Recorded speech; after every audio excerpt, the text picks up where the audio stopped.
this is an iHeart podcast. Guaranteed human. Introducing the all-new Mazda CX-5, featuring more connection. Hey Google, where's the nearest Pilates class? Safety that has your back. More discovery on the scenic routes. More passion in the details. And more control in changing weather. The all-new Mazda CX-5. More to move every side of you.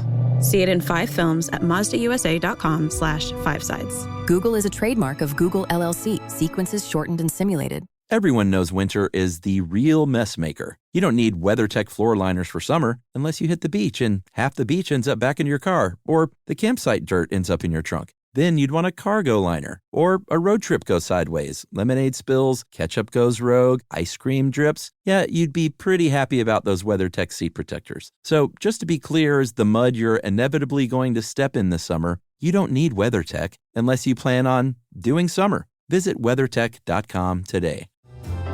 Welcome to Stuff You Should Know from HowStuffWorks.com.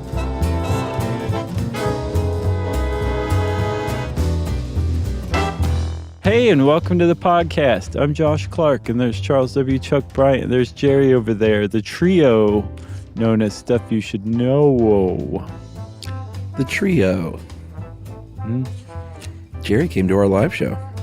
I know. I'm still a little giddy and in amazement. It's been a while. Jerry's? It has. I mean, I know it's not personal, but it's just, remember she used to actually go on tour with us before she got a family. Before she checked out. Yeah. Decided she loved other people more than us. I'd also like to point out the fact that Jerry is writhing in discomfort right now, Chuck. Yeah. You were really sticking it to her. No, she's fine.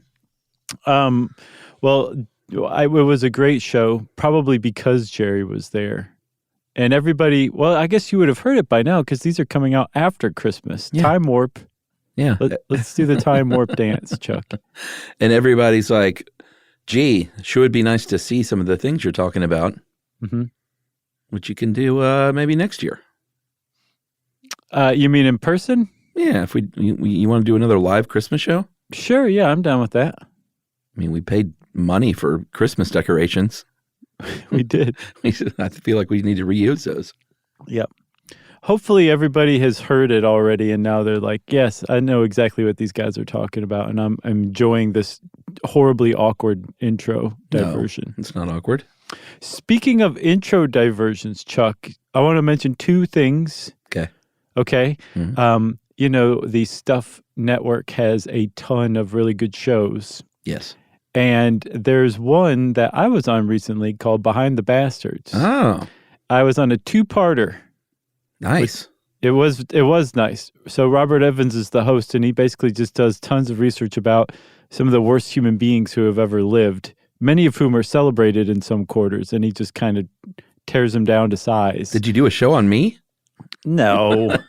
You're just celebrated. There's no tearing you down. Oh, I'm sure people tear me down. I don't care. The ones that I sat in on were based on scientific racism. Oh, wow. The history of scientific racism and how it's been used to justify like colonialism and all sorts of stuff. And the level of research this cat does is astounding. Yeah, it's a good show. It is. It's a great show. So I was on that, but that's maybe a good primer, but really any Behind the Bastards would be a great place to start. Yeah, that show was and I don't want to say surprising success because Robert's awesome, but I think everyone was just like, wow, look at this thing. Look at him go. Look at him go. And we've got another new show, actually, from our pals at Stuff to Blow Your Mind, Joe and Robert. Yes. They just launched a show called Invention. Yeah. I don't remember if they went with the exclamation point or not, but it's just awesome. Because I think no, but that, their album art is so cool. It's really great. It's just a cool maze where you're just waiting for a minotaur to leap out. Yeah, and for the people that are like, album art, what are you talking about? Did they record an LP? Little industry lingo, everybody. The little icons that you see on your podcast players, that's called album art in the industry for some reason. Yeah. No, I still haven't figured that one out. I think it's just a holdover from iTunes days. I guess, but like, what it'd be funny if they called it like the Kasingle art. Right. That would be pretty funny, actually. Still never bought a Kasingle in my life. Oh, I have. Yeah.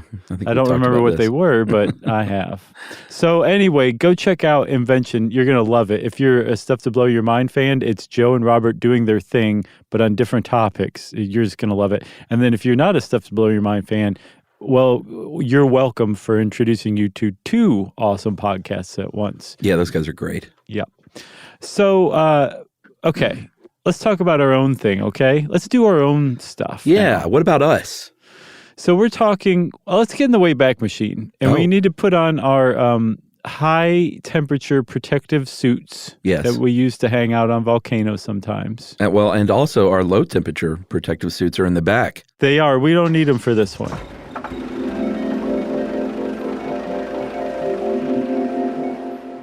Well, what day are we going to? We're going to June 30th, 1908. So the temperature is probably about 70 degrees. Actually, early in the morning, we're going to get there around 7 a.m. to give ourselves some time to get set up. But 7 a.m. on June 30th, 1908, in the Russian wilderness around the Podkamenya Tunguska, which means the stony Tunguska River. Mm-hmm. It was probably about 50 degrees, we'll say, okay? Yeah, which is, that is like choice summertime weather for the Siberian plateau. Yeah, and this place is gorgeous. So the stony Tunguska River is a nice, wide, meandering, slow river, and it's named Stony because the bottom is all beautiful pebbles. Yeah. And it just kind of, its banks are not really well defined. It just kind of goes into the land and swampland. Yeah. And then suddenly the land rises upward into ridges with huge, tall evergreens everywhere. It's just gorgeous. I love it here. You know what we call those rocks in the south? Skipping rocks. Oh, they are skipping rocks. They call them that in Russia, too. Oh, really? Yeah. Skipinski rocks. Emily the other day was like, I wish I could skip rocks. And I was like, dude, you just got to get the right rocks. That's really the key. Yeah. Sure, there's techniques in the wrist and everything, but it really is the rock. Although there are people who can skip just about any rock you hand them. Well, I'm a pretty good skipper, but you still need those good little smooth little river rocks. It's true. It makes it way easier for sure. Yeah. So in this beautiful place, I also failed to mention there's lots of reindeer wandering around, and they're not wild. They're actually being herded by the Evenki people, also known as the Tungus. Who are basically nomadic reindeer herders that live in the area. Yeah, these are working deer. Right. So everything's pretty idyllic and sweet and nice. It's the Siberian summer. And then all of a sudden, there's a streak of cloud across the sky, a fireball at the tip. It looks like about a spear. And then all of a sudden, this is 7:17 a.m. local time, all of a sudden that fireball disappears. And then a huge flash of light explodes in the sky. And that's followed very quickly by a huge burst of heat. And then after that is followed by a huge shock wave. And a massive explosion has just taken place, the likes of which have never been seen in recorded human history. Yeah, where are we? Are we dead now? No, we're in our protective bubble. Since we're actually visiting from another time, we're still in this time. Okay. We're just kind of visiting as in like a movie. I never really quite wrapped my head around the physics of it, but we're safe. Okay, good. We're not dead. Now, if Jerry killed us while we were paying attention to the Tunguska blast, in this life, we would be dead. Yeah, when you talk about explosions, this was, and depending on where you look, it was something in the order of 100 to 1,000 times more powerful than the Hiroshima atomic bomb. I did the math. I saw 200 to 2,000 times more powerful. Yeah, man. That's the thing when you're talking about explosions in 1908. Sure. It's going to be a range. But the thing is the Hiroshima bomb was 15 kilotons, 15,000 tons of TNT yield. Yeah, it was a big explosion, so much so, and we'll get to more details, but supposedly you could see the light from this thing as far away as London. Yeah, there was a lot of worldwide effects that happened from it. Yeah. So the Hiroshima one was 15 kilotons. This is an estimated 3 to 30 megatons, million tons of TNT. Just an astoundingly greater explosive force. And it just happened out of the blue, literally out of the clear blue sky on this day on June 30th, 1908.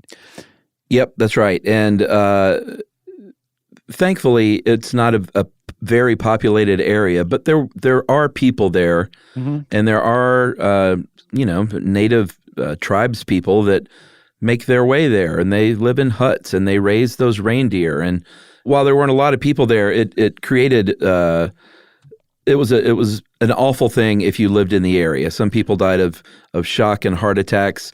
Reindeer died. Huts were leveled. It really kind of wiped out the way of life for these people. Yeah, big time. Because, I mean, like, if you live in Siberia, you're spending your summer, like, preparing for the winter. And this blast, like, just leveled their supplies, the deer, the reindeer that they depend on. It, like, had a huge impact on them.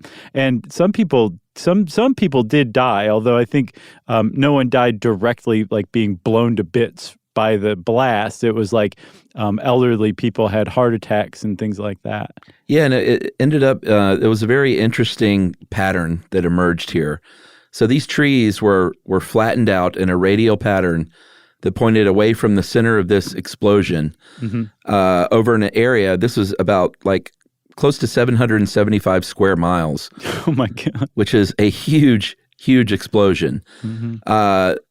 There were trees that remained standing, and this is really interesting, but there were no branches, no leaves, no needles or anything. They were just basically the stem and the trunk of the trees bare, standing straight up. Yeah, and that was, those trees were right in the middle of the blast, the radial blast pattern. Yeah, and the fact that they were basically just stripped bare means that it was a very huge but super fast impact that blasted all those branches off without affecting the tree itself. Yeah, so this blast, this explosion, this very hot, fast explosion actually lit the trees on fire from the temperature that formed the leading edge of the explosion. And then the shock wave that followed, that moved the air, actually put the fire out. So they were like flash charred and then immediately extinguished. Yeah, there's one quote here from, because this was 1908, there's not a lot of direct accounts, but they do have a few, and we'll talk about how in a minute. But this is one. A hot wind blew past us. The ground and all the huts trembled, causing the sod packing to fall from the ceilings. The glass was blasted out of the window frames. Scary moment. Yeah, no, I can't even imagine. Supposedly, the Evenki people believed that their god Ogdi, who is, I think, the god of either lightning or fire or thunder, one of those. I've seen different accounts of it.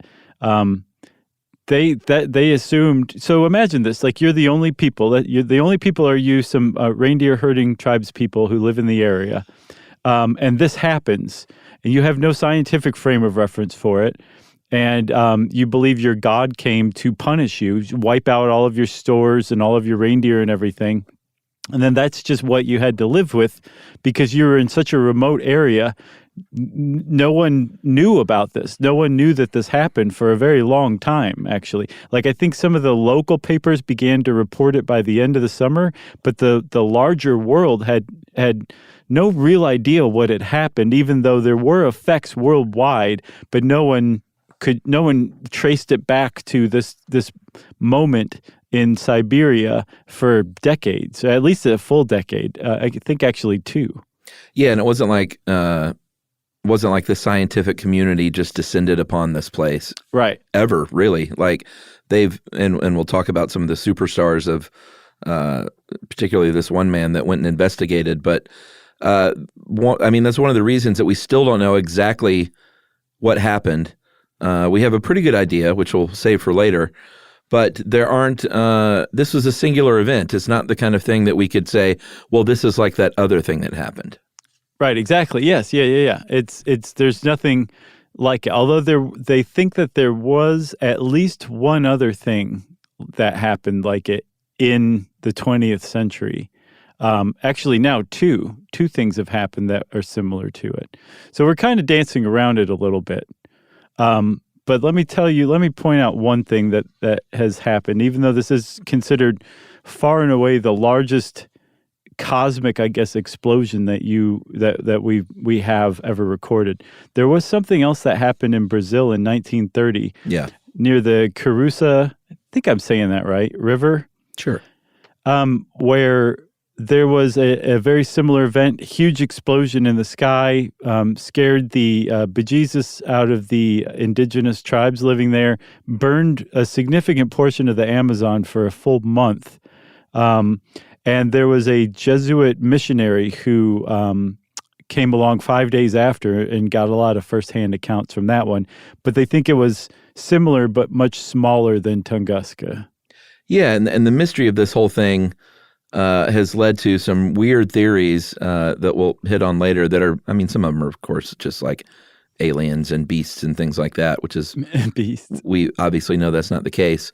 But it still remains somewhat of a mystery after, 100 plus years. Right. And then, so there's one other, that this wasn't in recorded history as far as we consider recorded history typically, but there's evidence that this happened one other time, and then this time people weren't so lucky.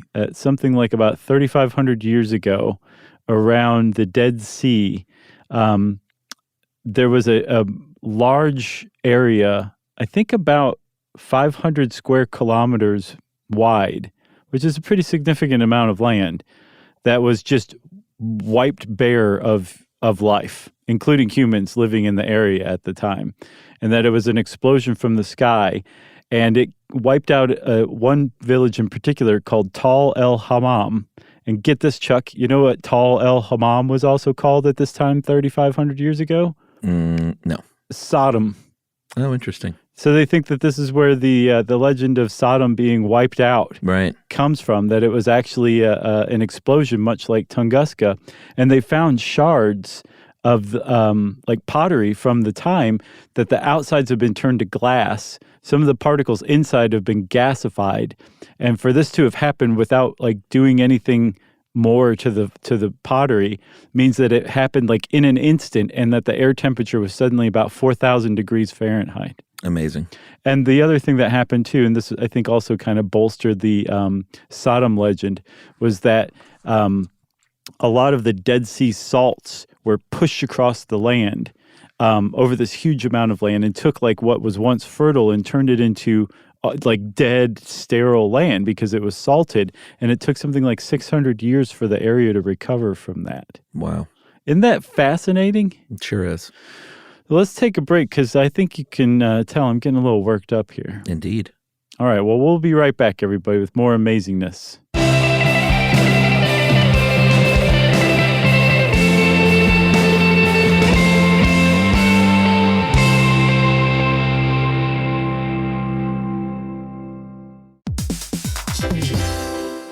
Hey everybody, I want to talk to you a little bit about Tide Evo because it represents over 10 years of innovation and product development. Tide Evo is a first-of-its-kind technology where tens of thousands of minuscule fibers are spun together to form a 6 times powerful layer packed with scrubbers, brighteners, pre-treaters, and fresheners. And that's going to deliver a breakthrough clean that's so powerful it feels like magic. Yeah, it is kind of like magic. Tide Evo is revolutionary. A 100% concentrated, waterless laundry tile that's made of compressed microfiber soap layers rather than liquid or powder. And it's not like pods or sheets because it uses 6 layers of detergent fibers to deliver superior cold water cleaning without plastic packaging of any kind. And it provides a mess-free, lightweight solution that dissolves lickety-split. So whenever you run into a laundry challenge, turn to Tide Evo. It's revolutionary. It's magic. Try new Tide Evo. Real laundry magic. Everyone knows winter is the real mess maker. You don't need WeatherTech floor liners for summer unless you hit the beach and half the beach ends up back in your car, or the campsite dirt ends up in your trunk. Then you'd want a cargo liner, or a road trip goes sideways, lemonade spills, ketchup goes rogue, ice cream drips. Yeah, you'd be pretty happy about those WeatherTech seat protectors. So just to be clear, as the mud you're inevitably going to step in this summer, you don't need WeatherTech unless you plan on doing summer. Visit WeatherTech.com today.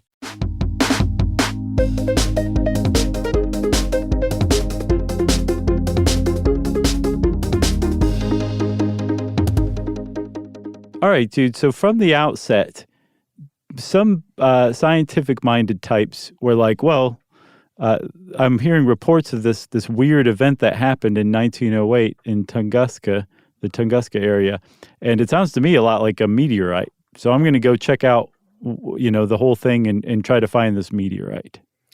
Yeah, I mean, that was one of the early theories. There were seismographs that did register some activity, so some people thought it was an earthquake at first. Yeah. It lit up the sky and created this massive dust plume. So that's where people in like London and Germany, they said that they could read newspapers at midnight, even that far away. So it was causing a little bit of commotion in the scientific community, and still, consider this was 1908. It's hard for word to get around. So you can hardly blame people if, this event happened kind of in the middle of nowhere in 1908 and it didn't exactly shake the world. But there was one man, and this was later on. His name was Leonid Kulik. And he was a scientist. He had a pretty interesting life and career. He was born in 1883 in Estonia, which was later part of the Soviet Union. He studied math and he studied science. He fought in both World War I and World War II, which is really interesting because I'm curious about the number of people who were unfortunate enough to experience both those wars. Yeah, there were probably a lot. Not a ton. I mean, if you do the math, like you would have had to have been pretty young and then pretty old. I gotcha. For a soldier. Not that many. To have fought in both of these. Right. But in 1921, he had the task of examining meteorites within the Soviet Union, and that's where I got the impression that the first sort of scientific fire was lit under his butt to get into studying meteorites. Yeah, well, no, he was already studying meteorites, and he read some of those local press clippings that had been written like 10 or 12 years before. And that he kind of pieced together like, oh, this sounds a lot like a meteorite impact.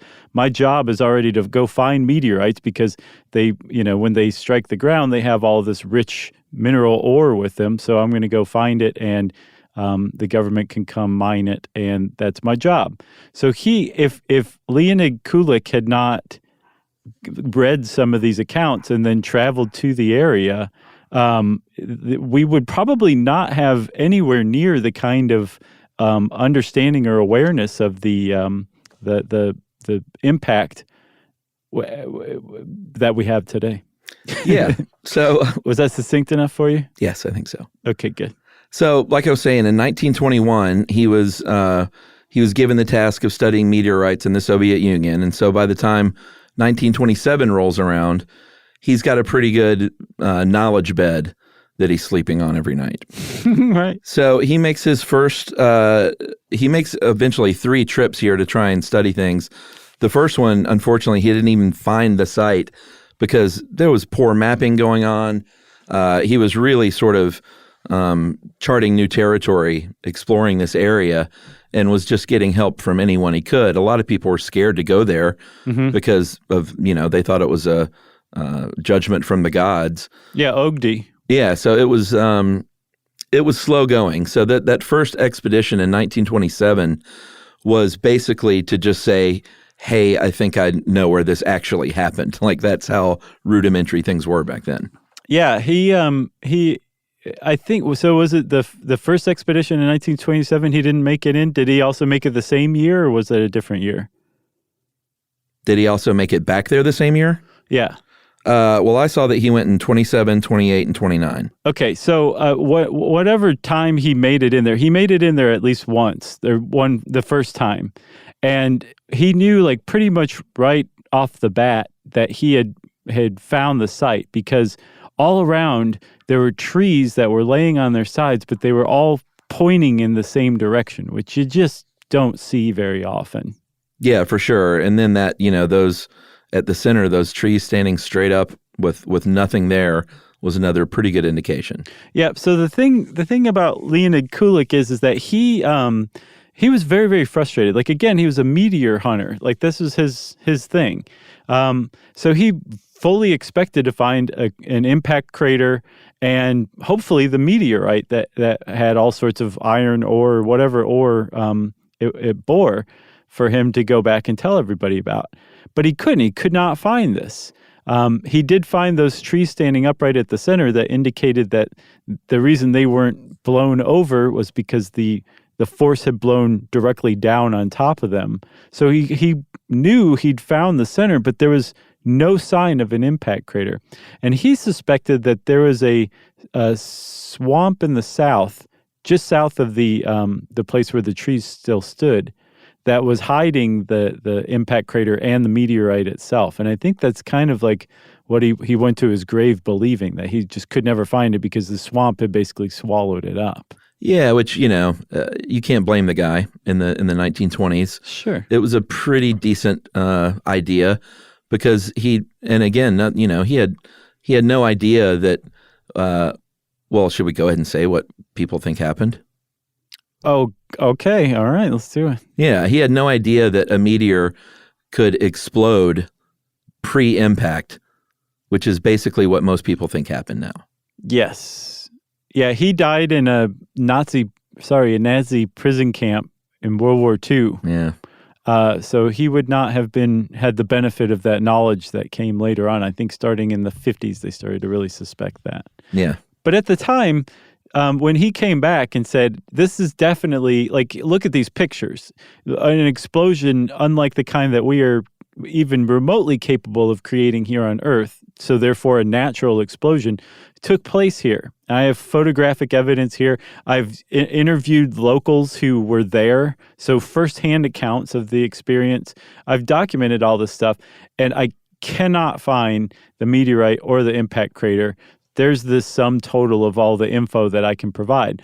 And some people took that and pieced it together to mean that, well, maybe it was a comet impact then, because comets are largely icy. They're rocky and they have minerals and stuff as well, but they're not like an asteroid or a meteoroid where they're made mostly of rock or metal. They're made mostly of ice. So when it does explode, it would just kind of evaporate, and it might have the same kind of impact, but it would also not leave a crater or any real remnants of itself behind. So for a very long time, and among some quarters, that still explains the Tunguska event, that it was a comet impact rather than a meteor. Yeah, it's like that riddle. Yeah, the one where the guy's hanging and there's a puddle of water. Yeah, that's it. I love that one. Kulik was like, there's a big puddle of water here. Actually, he thought the swamp swallowed it, but that doesn't explain it. And Kulik, I will say, although I feel bad for the guy that he died, obviously died in prison camp. That's the worst thing. Mm-hmm. But that he died not really getting to the bottom of this. But he kind of kept that drumbeat going for people to study this, took those great photographs, interviewed locals, and really did a lot of the groundwork for other people later to build on. Yeah, like if he hadn't taken this expedition on himself and really gone in and pieced together the first bits of evidence we had fairly shortly. I mean, this is 1927 and the thing happened in 1908. So within 20 years, he really went and documented it. Had it not been for his work, we would probably not have any kind of anything like the understanding that we have today. And who knows, it might have been lost to history as well, too. Maybe, although I doubt it because, you can still see evidence of this today, which is pretty amazing. It is, for sure. Like the fact that you can still find trees laying on their sides, right? Or on the ground. Yeah, I mean, the forest is growing up around it, but that stuff is still there sometimes, in some places. I would love to see that. In person? Yeah, of course in person. I would definitely go in the summer. But so for those 2 weeks between late June and mid-July. Right. Before winter sets in late July. And I should also say, yes, I just saw it in the Wayback Machine, but you know what I mean. Yeah, and this was it's still not a populated area, so it's not like things have built up around it. It's still largely the same as it was back in 1908. Yeah, there's a little town called Vanavara. And at the time, it was basically a trading post, and it's not much bigger now. It's really small. They have an airport, which is basically a strip of concrete that has been cleared, and you can get in and out of it, but it's not an easy place to get to. It requires helicopters, horseback. Some people ride reindeer on some of it. A lot of hiking. There's a lot of bears. There's a lot of wolves. But the blast site, the epicenter, is preserved in a nature preserve in Siberia. So you could conceivably go study it, and people do. I think the most recent expedition was in 2013, and they're still trying to get to the bottom of it. Yeah, and Kulik, I mean, he took every available mode of transportation he could to get there. It took him days and days and days over these expeditions to reach it. Mm-hmm. And he was a brave dude and very determined. So Kulik found a couple of other things. He found that the ground around the epicenter was actually scrunched up like a rug gets from the blast, which must have been astounding to see on a massive scale. But he also saw that there were holes, really strange circular holes that were just a few yards deep, but up to 50 or 100 feet in diameter. And he had no idea what he was looking at. He knew that it must have something to do with the explosion, but it's just peculiar. He hadn't seen those before. There was nothing in the literature to explain what he was looking at. And so some of the stuff that he documented, it was great documentation, and he was a very brave person for going and undertaking this expedition. But he also laid the groundwork for basically everybody with a theory to come along and suggest that their theory was what explains the Tunguska event. And like you kind of referred to earlier, some of them are kind of out there. So let's take a little bit of break, and we're going to come back and get into some explanations for the Tunguska event. Including the real one.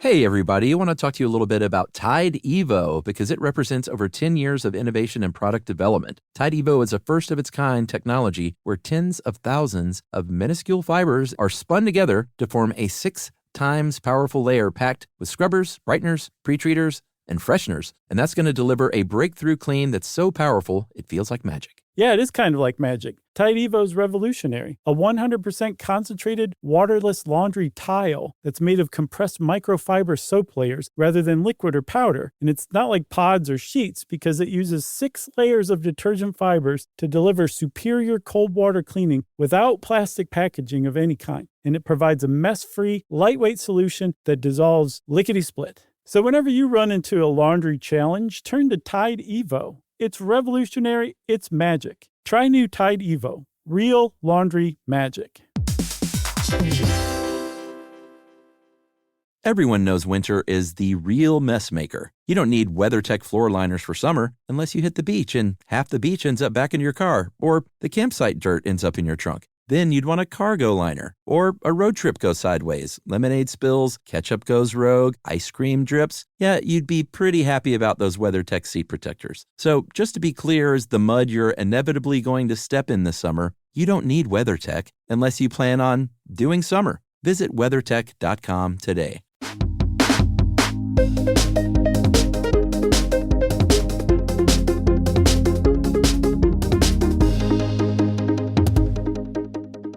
All right, Charles. You've heard of this before, right? Yeah. So, did you grow up with this? Was this one of the things you were aware of as a kid? No, it's, something that I became aware of with the internet. I think I heard about it from my Time Life Unsolved Mysteries books. Oh, sure. Which, just God bless those things. The set of those books, the Uncle John's Bathroom Readers, and a David Letterman top 10 list from the 90s book, probably are the 3 things that shape my brain more than anything else. Yeah. Yeah. It says a lot. Mad Magazine, too. You got to throw Mad in there. Oh, yeah. I can't forget Mad. Sorry. Thank you for saving me on that. Yeah. So here's some of the theories that have kind of come and gone over the years. As we said, that Kulik's was that it was this meteor was swallowed up by the swamp south of the impact zone. Other people suggested that it was Lake Chico in Italy, and that they were just off by their mapping skills were poor. And so this was the actual impact crater, and it is now a lake. But now we think that they just didn't draw maps well back then, because that wasn't on previous maps, and everyone's like, but now it's here, so that's what it is. Right, yeah. But like you were saying, I think it was just so remote, and people weren't drawing maps of it, that it just hadn't been bothered to be put on. Exactly, which I totally believe. I think the comet, are there people that still believe it was a comet? Yeah, there are. Really? Yeah. Well, let me explain why. There have been surveys of the site that are looking for traces of things that would be telltale signs that it was definitely a meteor. Like there are different kinds of meteors, but most meteors are either really stony, rocky, that it's basically like a chunk of earth, or it's like super metallic. It's basically like a big ball of metal or whatever. And there's like it's a spectrum, right? There's like, it can fall anywhere in between those totally rocky and totally metallic. But the stuff aboard are going to be basically the same things. It's just the concentration of them. But one thing that you would find on like a meteorite is something like iridium or osmium. They're things you would find in Earth, but you have to go to the center of the Earth to find them. They're not on the surface. So if you find those things on the surface of Earth, it strongly suggests that a meteorite impacted Earth. Well, they've found not much osmium or iridium around the Tunguska site. So they think that actually is kind of a thing, that it suggests that maybe actually it was a comet, because a comet would have those things, but just not in high concentration, because it would mostly be a big ball of ice. Right. So that's kind of kept the comet thing alive as recently as just the last few years. Yeah, well, they did surveys in the 50s, and they did find space dust, is probably the best way to say it. They did. It's true. Yeah, so they found, what was extraterrestrial rock dust. They found it in the area. They found it in the soil, and it does match the date of the event. So that to me means that the leading theory is probably correct, which is that a meteor exploded about 3 miles above land, which basically just blew it to dust. And that's why there aren't huge chunks of rock laying everywhere. Yeah. So that's the predominant theory right now, is that it was a meteor that blew up, like you said, I think something like a half a dozen miles over the surface of the Earth in the atmosphere. And it blew up with such force that not only did it cause the ground to buckle and bend and turn into like a rug and blow 80 million trees down over a couple hundred square miles, it also just blew itself and any evidence of itself just into smithereens, into dust. And so that dust layer is the only remnants of it left. But the problem is they didn't know how that could happen. Like, that's, if you put all the evidence together, that's the picture it painted. But at the time, and until very recently, science was like, we don't know how something like that would happen. It seems like that is what happened, but how would that even happen? Yeah, and it explains the fireball in the sky, because that's what you would expect to see when a meteor is trucking toward the Earth. Mm-hmm. This thing was about 120 feet or larger in diameter. It was going about 33,000 miles an hour, and it was hot, like super, super hot because of friction. Right. So the thing, this huge rock, and they got all those numbers just basically reverse engineering the force of the explosion, right? Yeah. So that rock that's traveling so fast, what'd you say, like 34,000 miles an hour or something like that? Yeah, I said 33, but give or take 1,000 miles. All right, who cares at that point, right? When it hits the atmosphere, it's suddenly met with that friction and gravity and drag and everything, and that these forces acting on it all of a sudden just destabilize it. And that the pressure that's building up at the front of this huge rock is different by so much to the pressure behind it that the differential just destabilizes this rock. And because it's traveling so fast and has so much energy and there's so much heat associated with it, it doesn't just break up, it blows up. Yeah, what I'm surprised about it is that this hasn't happened more, and it must just be a very specific combination of size and speed and heat. Mm-hmm.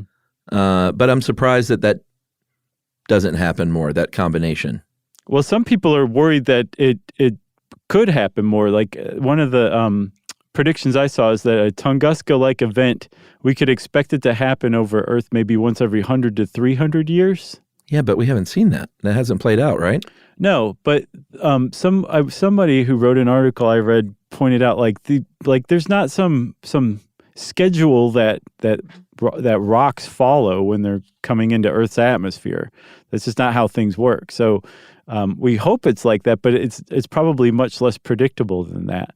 And we actually did a survey called Project Space Guard, I think, where we surveyed all of the near-Earth rocks, the big ones.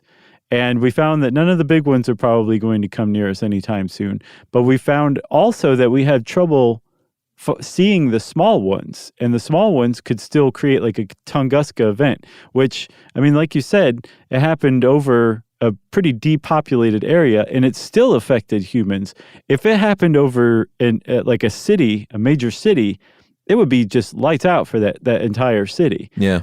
So the chances are pretty low that it would happen over a populated area just by, virtue of the fact that we tend to populate in dense clusters while leaving also huge portions of the Earth, especially the oceans, unpopulated.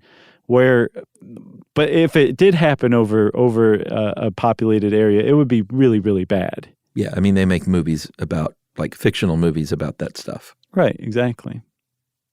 So hopefully it doesn't happen, but it could, is the point. Yes, and I always wonder, like, man, I'm surprised that it hasn't happened over like a big city, but like you said, that we always think like, oh, there's just people everywhere, but that's not the case. Well, like how our settlements are? Yeah, like when you think about how large the Earth is compared to where the people are. Right. We're not everywhere. Water is everywhere. Right. No, it's true. So there. I think in 2013, Chuck, there was the Chelyabinsk meteor. Do you remember that? Over Russia? I don't remember that. There was it was very well documented because everybody has a videotape camera on their cell phone these days. And there was a meteor that basically did the same thing in Tunguska, except it was far, far smaller. It was something like 2,000 times more powerful than Hiroshima. No, that doesn't sound right. 30 times more powerful, I'm sorry. Well, Tunguska was up to 2,000 times more powerful. But it like blew the windows out of places. It knocked people down. And it really caught people's attention saying like, hey, everybody, this is a real thing. That like this can happen. And if a huge one happens over a population center, then we will be in trouble. So I think it kind of caught the attention of the scientific community that like this is something we need to keep an eye on, literally. Yeah, for sure. Yeah. Hopefully we will. I'm glad it's not up to me. You got anything else? I got nothing else. All right. Well, if you want to know more about the Tunguska event, type that word in the search bar of your favorite search engine, and it will bring up all sorts of interesting stuff. And since I said that, it's time for listener mail. I'm going to call this Letter from a Teacher. We love these. Hey, guys, I'm writing to thank you for helping me teach my AP psychology course. I have a degree in history and had taught just United States history and world history up until last year. But I wanted to thank you guys for helping me teach my own class. Needless to say, I have a lot of self-teaching to do in order to prepare, and years of listening to Stuff You Should Know has prepared me in a way that I was not expecting. As I taught the class, I found myself referencing knowledge I picked up from you guys, including how to train a pigeon, Stockholm Syndrome, umami, interesting, and the effects of bath salts on the brain. It also seemed at least once a class I would utter the words, I listened to this podcast once, and then dive into something like feral children and how that gives insight into development, or how a social panic works. Even got a few students to listen. Just a few. Nice. Thank you for that. All that's to say, thank you so much for what you guys do. You've given me confidence in the classroom and a constant stream of entertainment that isn't mind-numbing. And that is from Michael Jacobs from Fayetteville, Arkansas. And he came and saw us in St. Louis in May, which is where he's from.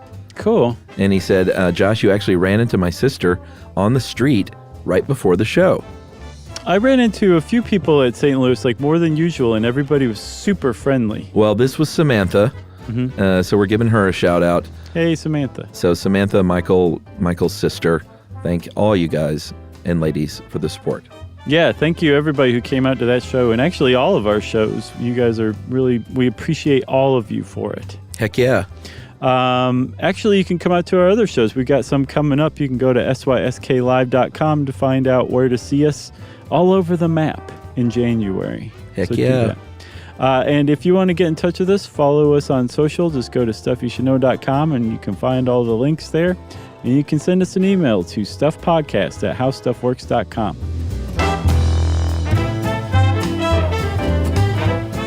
For more on this and thousands of other topics, visit howstuffworks.com.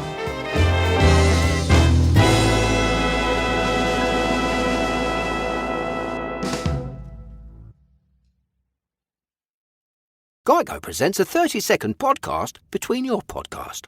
Today's story is shared by one of our listeners. It's called Betrayed by Bill. It was in that moment I caught who was staring back at me in betrayal, or more like what? My insurance bill. With trembling hands, I grabbed my phone and switched to Geico, saving about $900 in the process, and never to be betrayed again. Now that was bloody riveting. It feels good when the story ends with savings. It feels good to Geico. Hey, quick question for the parents listening right now. When's the last time your kid asked for something and you actually felt good saying yes? Because lately, a lot of families have been hearing the same thing. Can I have Lingo Kids, please? And here's the thing. Lingo Kids is the #1 entertainment platform for young kids with more than 4,000 interactive games, songs, and shows. Astronauts, wild animals, superheroes, dinosaurs. It's literally everything kids love all in one place. So when they ask for it, you can actually feel good saying yes. Download Lingo Kids for free and start exploring today, or unlock even more amazing content with Lingo Kids Plus. And if you go with the yearly plan, you can save up to 60%. Just search Lingo Kids in the App Store or Google Play. Lingo Kids, everything kids love. This is an iHeart podcast. Guaranteed human.